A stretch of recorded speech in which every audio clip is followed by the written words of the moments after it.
नमस्कार, स्वागत है आपका। मैं हूं आपके साथ सुमित गुप्ता। आप देख रहे हैं महारो राजस्थान। बुलेटिन में बात करेंगे मरुधरा के अनलॉक होने की। करीब 2 साल बाद प्रदेश में आज से सब कुछ अनलॉक हो गया है। फिर बात होगी कोटा छात्रा मर्डर केस की। इस मामले में पुलिस के हाथ अब तक खाली हैं और पुलिस आरोपी टीचर का सुराग तक नहीं लगा पाई है। साथ ही बात होगी द बर्निंग बस की। फिर दिखाएंगे आपको मरुधरा में उत्सव के रंग। और सबसे पहले बड़ी खबर जोधपुर से। जोधपुर में भीषण सड़क हादसा हुआ है। 3 वाहन आपस में भिड़ गए। हादसे के बाद कैंपर फंस गया। कैंपर ड्राइवर इसमें फंस गया ट्रेलर के नीचे। कड़ी मशक्कत के बाद उसे बाहर निकाला गया। गंभीर हालत में उसे जोधपुर रेफर किया गया है।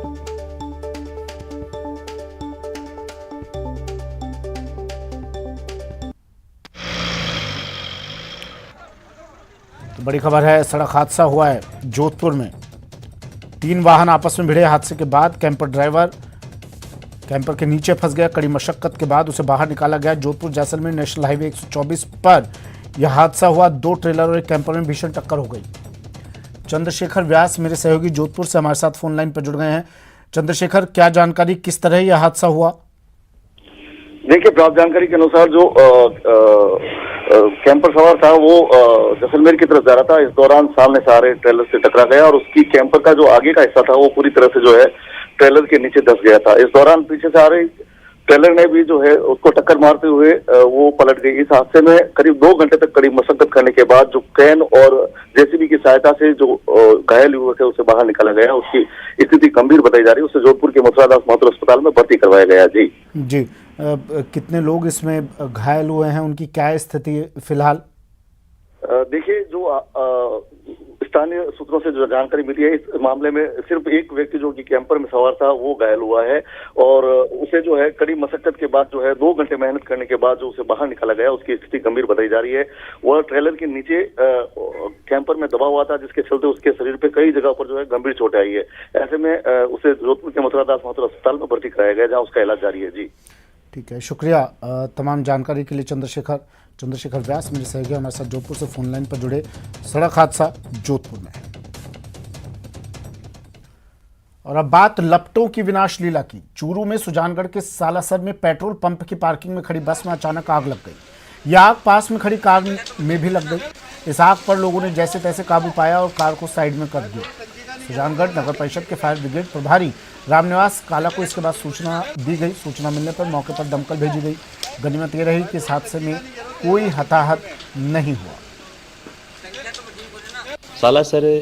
सालासर में एक पेट्रोल पंप, पंडित पेट्रोल पंप पे, उसमें एक पार्किंग में बस खड़ी थी और बस में आग लग गई है। और पास में एक छोटी गाड़ी थी वेगनार, उसमें भी थोड़ा नुकसान हुआ है। फिर हमारी team fire team driver Amjad Khan कायम खनी, संजय जी फायरमैन संजय जी बारासा, फायरमैन रामनिवास जी जाट, साजिद खान, हम वहाँ पहुँचे और करीब 2-2.25 घंटे की कड़ी मशक्कत से हमने आग पर काबू पाया। जोधपुर में फिल्मी अंदाज में लूट की कोशिश की गई, लेकिन नहीं लूट पाए लुटेरे, तो गाड़ी पर ही गुस्सा इन्होंने अपना उतार दिया। ये तस्वीरें देखिए, सीसीटीवी में तस्वीरें कैद हुई हैं। पर्यटकों की कार को कैंपर से इन्होंने टक्कर मारी। बदमाशों की एक करतूत सीसीटीवी में कैद हो गई। रेस्टोरेंट में छिपकर पर्यटकों ने अपनी जान बचाई। ओसिया थाना क्षेत्र का ये पूरा मामला है।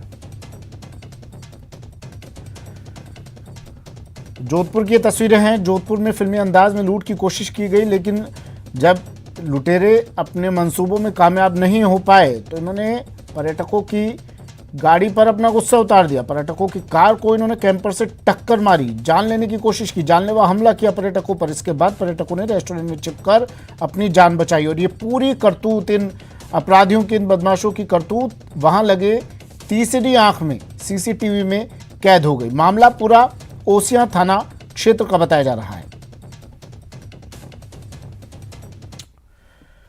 कोरोना की बात कर लेते हैं। कोरोना संक्रमण की रफ्तार थमने और केस कम होने के बाद प्रदेश सरकार ने अधिकांश पाबंदियों को हटा लिया है।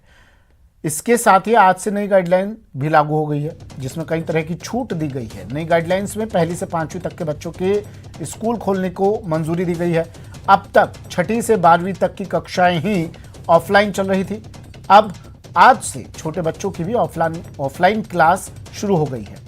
स्कूल में ऑफलाइन क्लास के लिए पेरेंट्स की सहमति जरूरी है। पेरेंट्स की मर्जी के खिलाफ बच्चों को स्कूल नहीं बुलाया जा सकेगा। इसके लिए ऑनलाइन क्लास का ऑप्शन भी रखना होगा।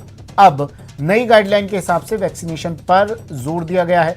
बाहर से आने वालों के लिए वैक्सीनेशन की दोनों डोज का सर्टिफिकेट या 72 घंटे के RT-PCR टेस्ट की नेगेटिव रिपोर्ट दिखानी अनिवार्य की गई है। शादियों से लेकर हर समारोह में अब अनलिमिटेड लोग शामिल हो सकेंगे। 250 लोगों की लिमिट भी हटा दी गई है। Club, restaurant, hotel, gym, cinema, multiplex अब 100% क्षमता से चल सकेंगे।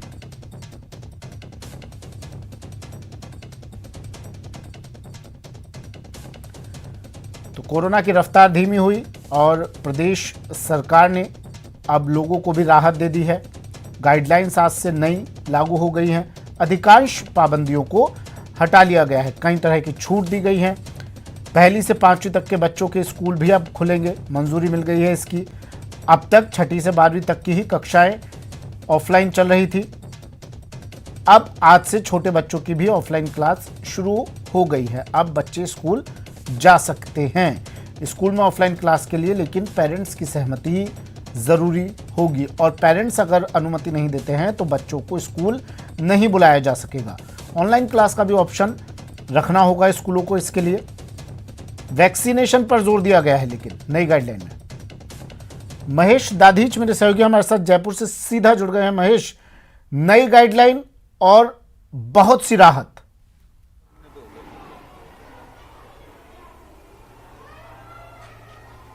जी बिल्कुल, देखिए आज से पूरी क्षमता के साथ में जो राज्य के निजी और सरकारी स्कूल्स हैं वो शुरू हो चुके हैं। पहली कक्षा से लेकर अब सभी कक्षाएं जो है 12वीं तक की वो अब जो पूरी क्षमता के साथ में है। स्कूलों में विद्यार्थी पहुंचने लगे हैं और जो अपनी पढ़ाई है लंबे समय से भले ही ऑनलाइन चल रही थी लेकिन अब उसे ऑफलाइन स्टडी को दुरुस्त यहाँ पर किया गया है। ये महात्मा गांधी स्कूल है जहाँ पे मैं पहुँचा हूँ गांधीनगर जयपुर में, और यहाँ पे जो बच्चे आए हैं वो तस्वीरें मैं आपको यहाँ पर दिखाना चाहूँगा कि किस तरह से आज पहला दिन है। और पहली से 5वीं कक्षा के जो विद्यार्थी थे उनकी पढ़ाई जरूर रोक दी गई थी तीसरी लहर कोरोना की आने के बाद में। ऐसे में आज वो पहला दिन है जबकि ये बच्चे यहाँ पर पहुँचे हैं और इन्हें पूरे प्रॉपर कोरोना गाइडलाइन के साथ में इन्हें प्रवेश दिया गया है। टीचर्स यहाँ पर पहुँचे हैं और अटेंडेंस यहाँ ले रहे हैं। मैडम, किस तरह से आज बच्चे आए हैं? पहला दिन है, कम दिखाई दे रहे हैं। असल में वो क्या है, अभी कई बच्चों को इन्फॉर्मेशन नहीं मिली, कई लोगों को वो नहीं हुआ था, बट आएंगे बच्चे क्योंकि पेरेंट्स का फ़ोन आ रहा था हम लोगों के पास, तो बच्चे तो आएंगे। अभी टाइम है तो आ जाएंगे। अच्छा, अभी धीरे धीरे आना शुरू होंगे। तो किस तरह की गाइडलाइन की पालना अभी आप लोग को करनी है? हमने डिस्टेंस के लिए बोला है बच्चों को कि डिस्टेंस रखिए, मास्क पहनिए, हैंड वॉश करिए, टिफ़िन को आप आपस में वो नहीं करना, आपको शेयर नहीं करना, और हम लोग मतलब इनके साथ ही रहेंगे। ड्यूटीज़ लंच में भी हमारी टीचर्स की ड्यूटीज़ लगाई हैं यहाँ पे कि कोई बच्चे शेयर नहीं करे, हैंड वॉश करवाने की कहा है, सैनिटाइजर। बच्चों के आने की उम्मीद है? हाँ, आ जाएंगे आई थिंक। तो बच्चों के धीरे धीरे आने की उम्मीद है। जो बच्चे यहाँ पर पहुँचे क्लासेस में उनसे बात करने की कोशिश है। क्या नाम है बेटा आपका? टिया सांखला। टिया, कितने दिन बाद में आप स्कूल आए? बहुत दिन हो गए? Yes sir. अच्छा, आज से अपनी पढ़ाई शुरू करोगे? Yes sir. तैयार हो आप पढ़ने के लिए? Yes sir. अच्छा, कैसा लगा? बहुत दिन बाद अपने फ्रेंड से मिले हो ना? Yes sir. कैसा लगा आपको? अच्छा लगा सर। अच्छा लगा? अच्छा, क्लास में पढ़ने के लिए तैयार हैं आप? यस। मास्क लगा के रखोगे? यस। अच्छा, क्या नाम है बेटा आपका? आरव वर्मा। आरव वर्मा। आनंद? आरव। आरव। अच्छा आरव, कितने दिन बाद में आए हो स्कूल? 9। बहुत दिन बाद में आए हो ना? अच्छा, क्या पढ़ाई करने वाले हो आज? क्या नाम है आपका? I am Jain. अच्छा, कितने दिन बाद में आए हो स्कूल? बहुत दिन बाद। क्या आपको मास्क लगा के आना होगा? Yes mask sir. लगाओगे आप? क्यों लगाते हो मास्क? ताकि कोरोना ना फैले। कोरोना से बच सको, है ना? Very good. कुछ नन्हे मुन्ने बच्चे जो है ना, देखिए कौन सी क्लास में आप बैठे हो बेटा? कौन सी क्लास में पढ़ते हो? 3rd। ये कौन सी क्लास है आपकी? 3rd। 3rd क्लास है। कितने दिन बाद में आ रहे हो आप यहाँ पे? बहुत दिनों से। हाँ, बहुत दिनों से। बहुत दिन बाद आ रहे हो। अच्छा, कैसा लगा बहुत दिन बाद आके स्कूल? अच्छा, अच्छा लगा। क्या बोला पापा ने? अच्छे से पढ़ाई करना। अच्छे से पढ़ाई करना। आपके पेरेंट्स ने क्या बोला पढ़ने के लिए? कि अच्छे से पढ़ाई करना। घर पे पढ़ाई होती थी आपकी? होती थी? ऑनलाइन पढ़ते थे मोबाइल पे? अच्छा, तो ये देखिए मोबाइल की जो पढ़ाई थे उससे बच्चे थक गए थे और वापस कोरोना की तीसरी लहर में जो बच्चे यहाँ पर पहुंचे तैयार हो गए हैं अपने बच्चों वो को भेजने के लिए। यहाँ क्लास पर टीचर से खुश एक बार दिखाई दे बात रहे हैं। करके देखिए क्या सभी पेरेंट्स तैयार हैं अपने बच्चों को भेजने के लिए, और क्या सभी स्टूडेंट्स आ रहे हैं या कुछ कम है पहले से रेशो अभी? सुमित, थर्ड क्लास हम अभी देख रहे थे, एक और क्लास ट्राई करते हैं कि यहाँ पर कितने बच्चे इसमें मिलते हैं हमें, और यहाँ पर जो टीचर्स पहुँचे हैं उनसे भी बात करने की कोशिश रहेगी। मैम, ये कौन सी क्लास चल रही है? कौन सी क्लास है? क्लास 4 क्लास है। ये भी बच्चे बहुत दिन बाद आ रहे हैं। हाँ। 5वीं तक के किस तरह की तैयारी आप लोग ने इससे लेकर के की है और बच्चों को कोविड से बचाने के लिए किस तरह की? देखो, गाइडलाइन के अनुसार बच्चों को सभी जानकारी हमने पहले से ही दे दी है और बच्चे भी इस चीज़ के प्रति बहुत अवेयर हो चुके हैं बार बार गाइडलाइन आने से। और जो भी गाइडलाइन ये फुल स्ट्रेंथ के साथ हैं बच्चे आज यहाँ? जी नहीं, 50% के लगभग। अभी भी 50 आपने रखा? हाँ, अभी 50 है। आज फर्स्ट डे है ना, 50 है। धीरे धीरे हो जा सकता है कि बढ़ जाएंगी इनकी संख्या। अच्छा, तो सरकार ने सभी बच्चों को आने के लिए अनुमति दे दी है फुल स्ट्रेंथ के साथ? हाँ हाँ, धीरे आज तो फर्स्ट डे था ना, तो इस वजह से बच्चे थोड़े कम आए हैं। पेरेंट्स भी चीज़ के लिए अवेयर हो रहे हैं। कितने दिन बाद स्कूल खुले वापस से आपके? ये जो कक्षा 1 से 5वीं तक का जो गैप था वो कितने दिन का रहा? ये 3 जनवरी से ऑफ हो गया था, स्कूल हो गया था गाइडलाइन के अनुसार, और आज ये 16 फरवरी को फिर से खुला है। अच्छा, इसके पहले दिसंबर जनवरी से ही जो पहली क्लास के बच्चे थे उनको रोका आ रहे थे, पहले बच्चे आ रहे थे जनवरी से, सितंबर से आ रहे थे। अच्छा, सितंबर से वापस शुरू हो गया था। तो कोविड का जो एक काल रहा उसमें बच्चों की पढ़ाई जो है वो बहुत प्रभावित रही। कौन सी पढ़ाई कर रहे हो बेटा? क्या पढ़ाई कर रहे हो आज? क्या कौन से क्लास कालांश चल रहा है आपका पीरियड? बहुत दिन बाद आए हो क्या? हाँ, अच्छा, कौन सा सब्जेक्ट पढ़ रहे हो अभी? इंग्लिश। इंग्लिश पढ़ रहे हो। तो यहाँ पे जो बच्चे हैं, छोटे बच्चे 4थी क्लास में बैठे हैं, और मैम भी बता रही कि जिस तरह से बच्चों की जो पढ़ाई है उसको वापस से कंटिन्यू किया जा रहा है। मास्क लगा के रखना है आपको? Yes sir. क्यों लगा के रखना है मास्क को? जिससे कोरोना हमारे पास नहीं आए। कोरोना नहीं आए। अच्छा, कितने दिन बाद में आप स्कूल आए हो? बहुत दिन हो गए। पेरेंट्स ने क्या बोला आपको? पापा ने क्या बोला? कि मास्क लगा के रखना है। हाँ। और बच्चों से दूर रहना है, किसी को अपना लंच शेयर नहीं करना है, दूरी बना के रखना है। और मास्क आपने भी बड़ा सा मास्क लगाया? क्या नाम है आपका? कनक जायसवाल। क्या करण, क्या देखते हो आप? अभी जो क्लासेस स्टार्ट हुई है, पढ़ाई वापस से अच्छे से हो पाएगी? Yes sir. घर पे पढ़ाई ठीक तौर पे हो नहीं पा रही थी? Yes sir. नहीं हो पा रही थी। अच्छा, घर पे कैसे पढ़ते थे आप? घर पे ऑनलाइन पढ़ते थे। ऑनलाइन पढ़ाई करते थे, लेकिन ऑनलाइन में ठीक से पढ़ाई नहीं हो पाती? No sir. अच्छा, क्या नाम है? वंशप्रीत अरोड़ा। कितने दिन बाद आए हो स्कूल में? 3 मंथ्स। 3 मंथ्स के बाद में। कैसा लगा आपको स्कूल आके? बहुत अच्छा। सारे फ्रेंड से मिले? Yes sir. मस्ती भी करी है? यस। अच्छा, बाहर में देख रहा था आपको खूब मस्ती कर रहे थे। Yes sir. हाँ, अच्छा, क्या नाम है आपका? लक्ष्य शर्मा। लक्ष्य है। अब वापस से पढ़ने के लिए तैयार हो? यस। अच्छा, स्कूल घर पे पढ़ाई हो पा रही थी? नो। नहीं हो पा रही थी। अच्छा, पापा ने फिर क्या बोला, कैसे पढ़ना है? मास्क लगा के रखना और डिस्टेंस रखना है। अच्छा, तो ये देखिए एक एक बच्चा जो है वो पूरी तरह से अवेयर है कोविड-19 की जो गाइडलाइन है और जागरूकता है उसका प्रभाव बच्चों में भी जो है खासतौर पर देखा जा सकता है। आज फुल स्ट्रेंथ के साथ में बच्चे आए हैं और प्रिंसिपल मैम भी आ गई हैं, तो उनसे बात करने की भी कोशिश हमारी यहाँ पर है। मैम, आज उपस्थिति जो है वो उपस्थिति आज काफ़ी कम दिखाई दे रही है। नहीं, लगभग 60% बच्चे आ रहे हैं। आज फर्स्ट डे है तो थोड़ा सा हो सकता है बच्चे लेट आए, बाकी 60% से 70% आज अटेंडेंस रहेगी। और क्या तैयारी है उसके अनुरूप? हमने हर क्लासरूम्स को सैनिटाइज करा दिया है, क्योंकि ये बच्चे लगभग 2.5 माह बाद स्कूल में आए हैं, और एक्स्ट्रा मास्क जो है वो भी हमने स्कूल में रखवा लिए हैं कि यदि कोई बच्चे का मास्क फट जाएगा या कुछ भी हो जाएगा। शुक्रिया महेश, तमाम तस्वीरें दिखाने के लिए। वक्त एक ब्रेक का है, जल्द हाजिर होंगे।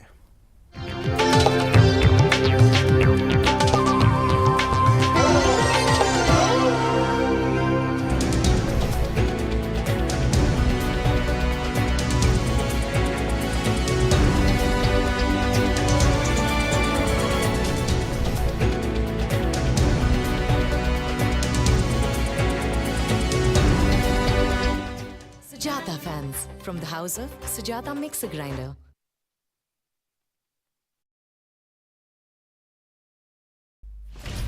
स्वर्ण नगरी में कलाकारों का संगम, सुनार दुर्ग से निकली भव्य शोभा यात्रा।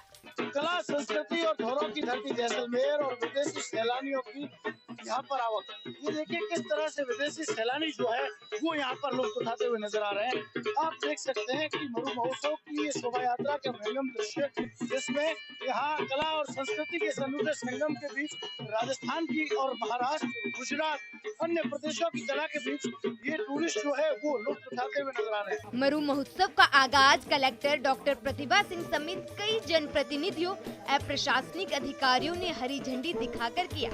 मैं देख रही हूँ कि देशी विदेशी सैलानियों ने शिरकत की है। अभी फ्रांस के टूरिस्ट आई हुई थी, वो यहीं पर ही हमारे साथ बैठे हुए थे। जब शोभा यात्रा भी निकल रही थी उस दौरान भी बोस्निया की टूरिस्ट आई हुई हैं। तो ये दो तो वो हैं जिनसे हम लोग व्यक्तिगत मिल लिए। उसके अतिरिक्त बहुत सारे देशों के और भी लोग यहाँ पर उपस्थित हैं। इन सबके बीच सीमा सुरक्षा बल के अनुशासित बैंड ने भी लोगों को खासा आकर्षित किया। पर्यटन का महाकुंभ कहे जाने वाले इस मरु महोत्सव को लेकर स्वर्ण नगरी जैसलमेर की छटा पर्यटन रंगों में सराबोर नजर आई। And a privilege, you know, I came all the way from Brazil, and then when I heard about Fespo, I was like, I gotta go there, and I'm mesmerized, you know, pretty nice. कई पर्यटकों में काफी उत्साह देखने को मिल रहा है। देशी विदेशी पर्यटक जो है वो जैसलमेर पहुंचे हैं। हमारे साथ कुछ स्थानीय लोग हैं। किस तरह का उत्साह जो है वो देखने को मिल रहा है, विदेशी टूरिस्ट भी देखने को मिल रहा है। बिल्कुल, जैसा कि आप देख रहे हैं 2 साल कोरोना की महामारी के कारण यहाँ का टूरिज्म काफी इफेक्ट हुआ था, बहुत नुकसान पहुंचा था यहाँ के टूरिज्म को। अब आप देख सकते हैं कि किस उत्साह और उमंग के साथ में लोग अपने घरों से बाहर निकले। कहीं जो है वो देशी और विदेशी पर्यटकों के बीच ये गाड़ी वाले मिस्टर डेजर्ट प्रतिभागी अपनी विशेष आकर्षण फैला रहे हैं। अंतर्राष्ट्रीय कलाकारों के साथ राजस्थानी लोक नृत्य और इन सबके बीच सीमा सुरक्षा बल के अनुशासित बैंड ने भी लोगों को खासा आकर्षित किया। पर्यटन का महाकुंभ कहे जाने वाले इस मरु महोत्सव को लेकर स्वर्ण नगरी जैसलमेर की छटा पर्यटन रंगों में सराबोर नजर आ रही है। शहीद पूनम सिंह स्टेडियम में आयोजित विभिन्न प्रतिस्पर्धियां दर्शकों के लिए आकर्षण का केंद्र रही। महोत्सव में आकर्षण का केंद्र रही। ब्रेक के बाद स्वागत है आपका। बड़ी खबर आ रही है अलवर से। अलवर में चोर गैंग का खुलासा, पर्दाफाश। गैंग के 3 बदमाश गिरफ्तार। 227 मोबाइल फोन इनके पास से जब्त किए गए हैं। 1 करोड़ इस जब्त किए गए मोबाइल की कीमत बताई जा रही है। गुरुग्राम में कंपनी में इन्होंने चोरी की थी। नौकरी के दौरान इन्होंने कंपनी पर के माल पर हाथ साफ कर दिया था। ये बड़ी खबर है इस वक्त की। अलवर से बड़ी खबर, चोर गैंग का खुलासा। गैंग के 3 बदमाश चढ़े हत्थे। 227 मोबाइल फोन जिनकी कीमत 1 करोड़ बताई जा रही है जब्त कर लिया पुलिस ने। गुरुग्राम में कंपनी में इन्होंने नौकरी के दौरान हाथ साफ कर दिया था। राजेंद्र शर्मा मेरे सहयोगी अलवर से फोन लाइन पर जुड़ गए हैं। राजेंद्र, किस तरह ये कार्रवाई की, बड़ी कार्रवाई पुलिस की? जी, अलवर के मालाखेड़ा थाना पुलिस की ये बड़ी कार्रवाई है, जहां पर 3 आरोपियों को गिरफ्तार किया है जो गुड़गांव में एक मोबाइल कंपनी में काम करते थे और वहां से मोबाइल चोरी कर करके फरार हुए थे। और नाकाबंदी के दौरान मालाखेड़ा थाना पुलिस ने 3 जो आरोपी हैं, साजिद, अनीस और जब्बार, इन तीनों को गिरफ्तार किया है, जिनके कब्जे से 227 5G जो है एक निजी कंपनी के हैं, वो अपडेटेड मोबाइल, जिसकी एक मोबाइल की कीमत करीब 40,000 रुपए बताई जा रही है।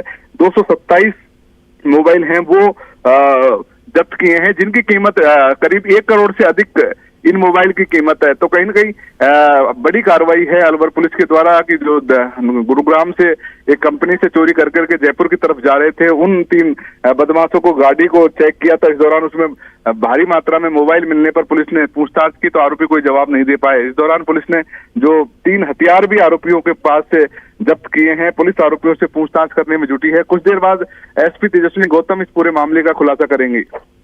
चलिए ठीक है। अलवर पुलिस कम से कम एक कामयाबी तो अलवर पुलिस को के हाथ लगी। राजेंद्र, अब क्या इन तीनों के तार और भी लोगों से जुड़ने की संभावना जताई जा रही है? कुछ और लोग भी संभावना जताई जा रही है क्या कुछ और लोग भी इस गैंग में शामिल हो? जी, जिस तरीके की बात सामने आई है कि कंपनी में लोग काम करते थे, ये तीनों आरोपी है, तो कंपनी में से किस तरीके से चोरी की वारदात को अंजाम दिया जाता है, वो एक बड़ी चीजें हैं। खुलासा हो सकता है कि कंपनी में चोरी करते हुए ये आरोपी हैं जिनको पकड़ा गया है। तो कहीं और भी इनके साथी हैं, क्या इनमें पूर्व में कितनी मोबाइल चोरी किए हैं, उस बारे में। राजेंद्र, तमाम जानकारी के लिए अलवर से सहयोगी राजेंद्र शर्मा फोन लाइन पर जुड़े हमारे साथ, बता रहे थे अलवर पुलिस को अब एक कामयाबी तो हाथ लगी। चोर गैंग का खुलासा, पर्दाफाश, 227 मोबाइल फोन के जब्त और 1 करोड़ इनकी कीमत बताई जा रही है। एक और बड़ी खबर आ रही है बीकानेर से। बीकानेर में नाले में गिरने से एक शख्स की मौत हो गई। गुस्साए लोगों ने सड़क पर जाम लगा दिया। यूटीआई पर लापरवाही का आरोप भी लगाया। लोगों से समझाइश में पुलिस प्रशासन जुटा हुआ है। मृतक का नाम पंकज छाबड़ा बताया जा रहा है। कमला कॉलोनी का ये रहने वाला था।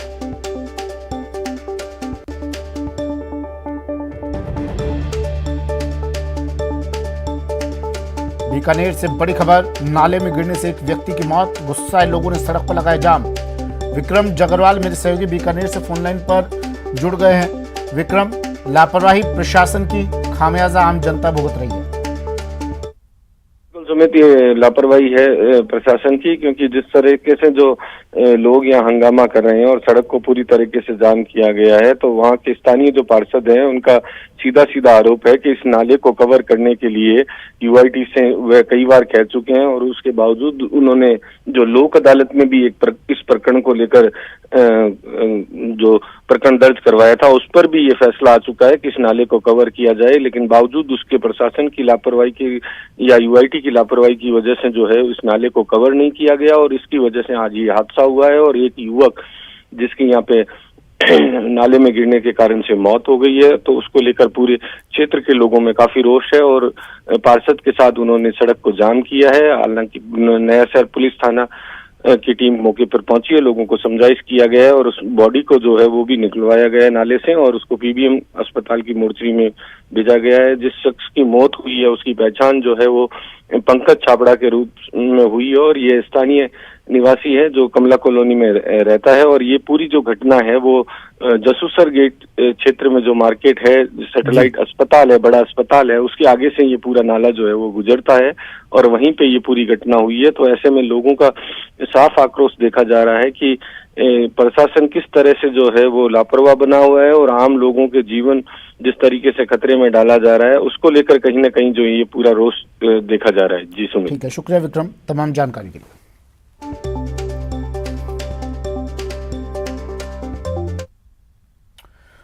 कोटा से खबर है। कोटा छात्रा मर्डर केस में अपडेट है। आरोपी टीचर पर इनाम की राशि बढ़ा दी गई है। इनाम की राशि बढ़ाकर अब 10,000 रुपए कर दी है।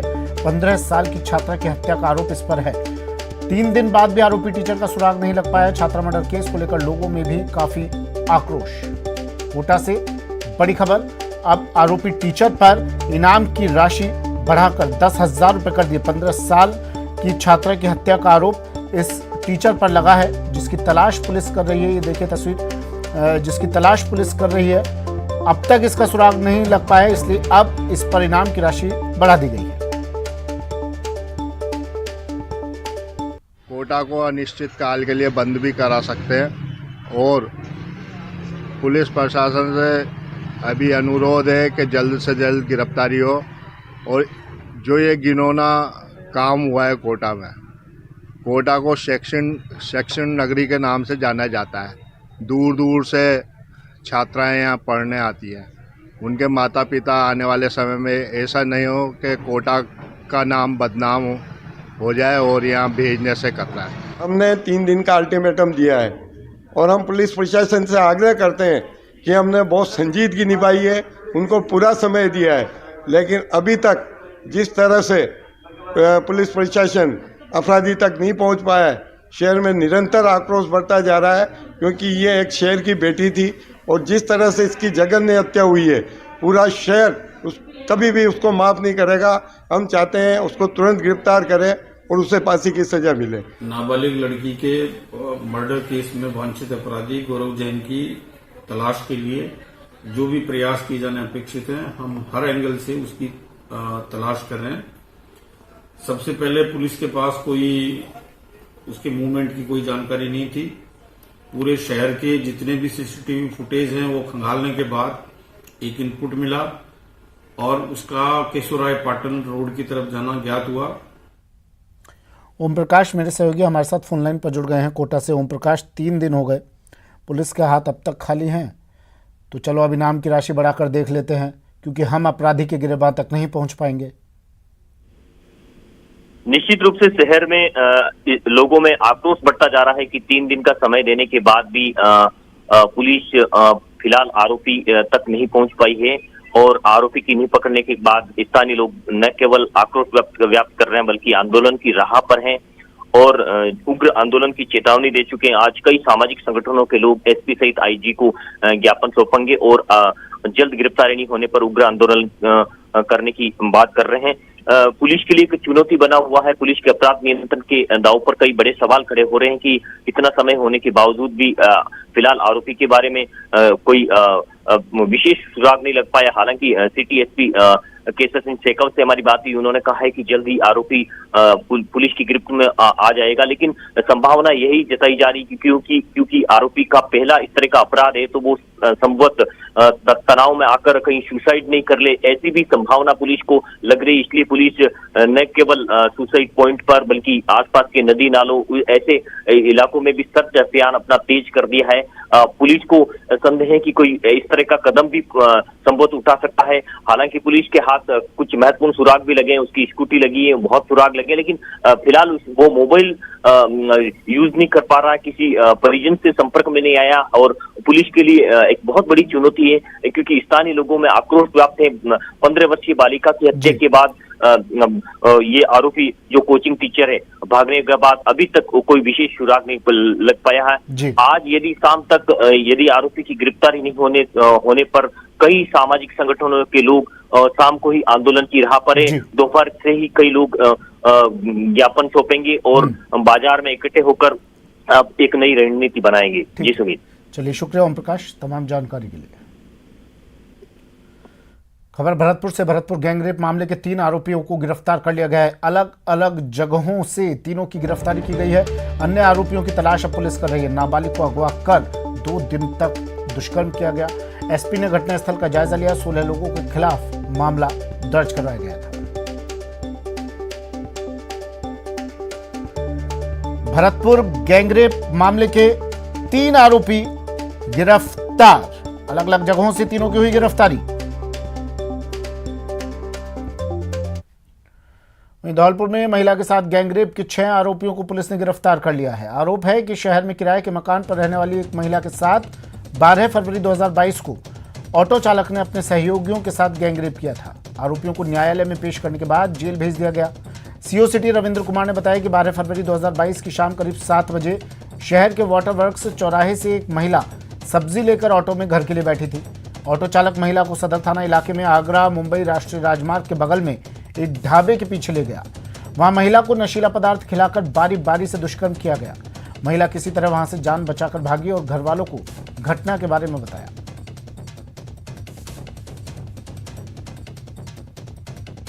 दिनांक 13/2/2022 को महिला थाना के अंदर एक महिला द्वारा गैंगरेप की तहरीर दी गई। उसके द्वारा कहा गया कि 12 तारीख की शाम को 7 बजे कोई उसे टेम्पो में बैठा के लेके गया एवं उसके पश्चात कुछ लोग और टेम्पो में आ गए और उन्होंने उसका गैंगरेप किया। मामले को दर्ज करके अनुसंधान प्रारंभ किया गया। FIR अज्ञात में थी। अभय कमांड, CCTV कैमरे वगैरह के थ्रू मुलजिमों को पता किया गया एवं कल दिनांक 14 तारीख को सभी मुलजिमों को गिरफ्तार करके आज न्यायालय में पेश करके जेसी कराया गया। चलिए, वक्त एक ब्रेक का है, जल्द हाजिर होंगे।